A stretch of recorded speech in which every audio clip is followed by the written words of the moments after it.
The Book of Exodus, Chapter 1.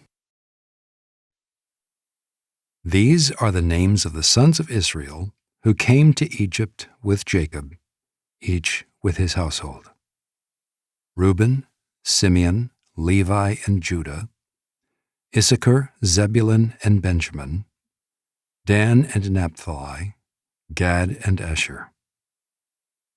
All the descendants of Jacob were 70 persons. Joseph was already in Egypt. Then Joseph died, and all his brothers and all that generation. But the people of Israel were fruitful and increased greatly. They multiplied and grew exceedingly strong, so that the land was filled with them. Now there arose a new king over Egypt who did not know Joseph. And he said to his people, "Behold, the people of Israel are too many and too mighty for us.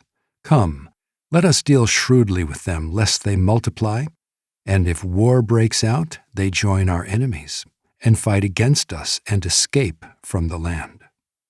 Therefore they set taskmasters over them to afflict them with heavy burdens. They built for Pharaoh store cities, Pithom and Ramses.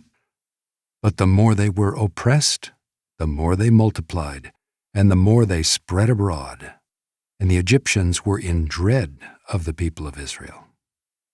So they ruthlessly made the people of Israel work as slaves, and made their lives bitter with hard service, in mortar and brick, and in all kinds of work in the field. In all their work they ruthlessly made them work as slaves.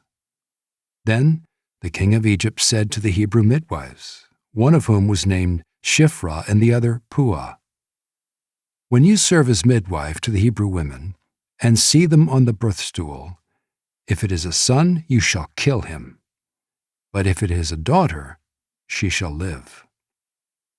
But the midwives feared God, and did not do as the king of Egypt commanded them, but let the male children live. So the king of Egypt called the midwives and said to them, "Why have you done this, and let the male children live?" The midwives said to Pharaoh, "Because the Hebrew women are not like the Egyptian women, for they are vigorous and give birth before the midwife comes to them." So God dealt well with the midwives, and the people multiplied and grew very strong. And because the midwives feared God, he gave them families.